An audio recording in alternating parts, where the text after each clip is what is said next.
नहीं, अभी कोई ऐसी आधिकारिक घोषणा नहीं हुई है और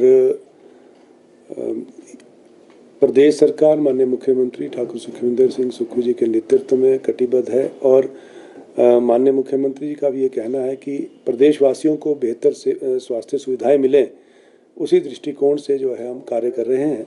और ये कुछ इसमें हिमकेयर में कुछ जो बीच में थोड़ी सी दिक्कतें आई थी, उसमें कुछ हमारे नोटिस में, सरकार के नोटिस में, माननीय मुख्यमंत्री जी के नोटिस में कुछ अनियमितताएं आई थी, तो उसके बारे में हम फीडबैक ले रहे थे। अब वो अंतिम चरण में है। जल्दी ही इसके बारे में जो है इसकी सुविधा जो है पूर्व की तरह मिलनी शुरू हो जाएगी, ये मैं कहना चाहूँगा।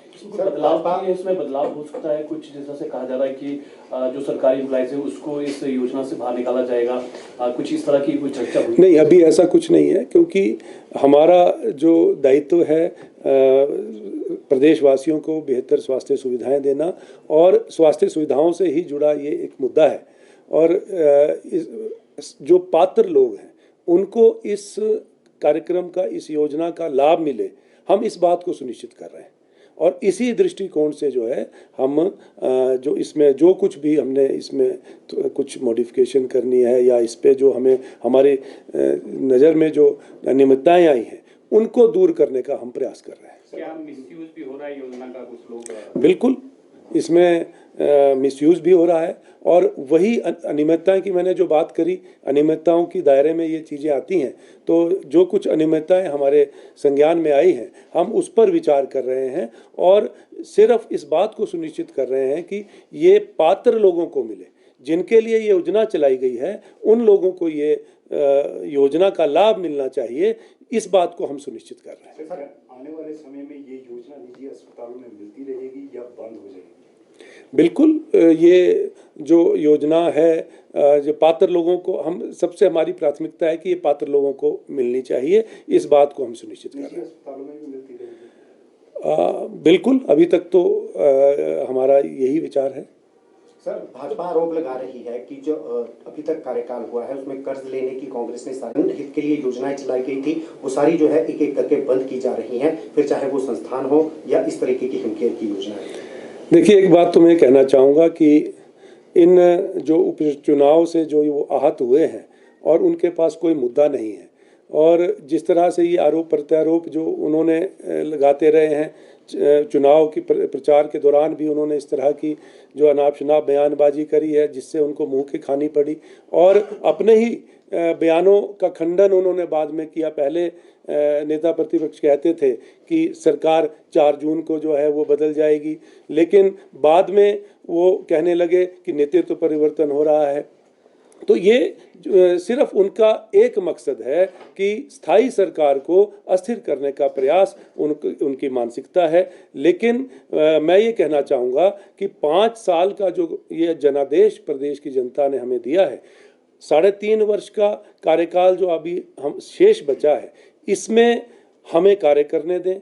आप स्वस्थ राजनीति की जो परिभाषा होती है और जो विपक्ष की भूमिका सिर्फ विरोध करना ही नहीं होता, विरोध मुद्दों का होता है। आप हमें काम करने दें और जो हमारी जनहित की योजनाएं हैं, जो स्वावलंबी बनाने का, प्रदेश को आत्मनिर्भर बनाने का जो हिमाचल प्रदेश को जो सपना माननीय मुख्यमंत्री ने संकल्प लिया है, उसमें उसको पूरा करने में आप सहयोग दें। और जो बात आपने कही कि कर्ज की बात करी है, तो ये कर्ज तो हमें विरासत में मिला, और जो आगे जो कर्ज लिया जा रहा है, जो आप पूर्व में लगभग 90,000 करोड़ रुपए का जो कर्ज हमें विरासत में दिया है, उस बहुत सा कर्ज जो हम ले रहे हैं तो उसके ब्याज चुकाने के लिए ले रहे हैं, और जो अनियमितताएं आप छोड़ गए हैं उनको, प्रदेश को व्यवस्थित करने के लिए हम ये कर्ज ले रहे हैं, ये मैं आपको कहना चाहूँगा। सर, बहुत सारा बिलिंग जो है सरकार की ओर पेंडिंग है, क्या ये इस तरीके से ये बिलिंग पेंडिंग है, क्या ये सिचुएशन है, कितना पैसा? और वहीं पर सर जो आईजीएमसी की कृष्णा लैब है उसका भी करोड़ों रुपया पेंडिंग पड़ा है। देखिए, ये तो एक सिस्टम का एक हिस्सा है, और बिल्स आते हैं, पेमेंट्स होती हैं, और कई बार देरी भी हो जाती है, लेकिन ये चरणबद्ध तरीके से जो है ये कार्य चल रहा है। और पीछे कुछ लंबित हुआ, हम तो अब हमारा जो आप ये देखिए, हम यहाँ पर आपदा आई, हम आपदा राहत राशि की बात आज भी हम कर रहे हैं। माननीय मुख्यमंत्री कितनी बार माननीय प्रधानमंत्री के पास गए और जो हमारे लोगों का जो हक हकूक थे, अधिकार थे, उनकी मांग करी, राहत राशि की मांग करी, लेकिन आज तक हमें राहत राशि नहीं मिली है। और मैं ये भी कहना चाहूँगा हमारे विपक्ष के साथियों से कि अभी जो ये बजट जो पेश किया गया है, जिसमें हिमाचल प्रदेश की अनदेखी हुई है, इस बारे में आप क्यों नहीं चर्चा करते? आपने इस बजट में जो हमारे हिमाचल प्रदेश की अनदेखी हुई है, जिससे हमारे विकास कार्य प्रभावित होंगे, भविष्य की योजनाएं प्रभावित होंगी, उसके लिए हमारे जो विपक्ष के नेता हैं, विपक्ष के जो साथी हैं, उनका क्या सहयोग रहा?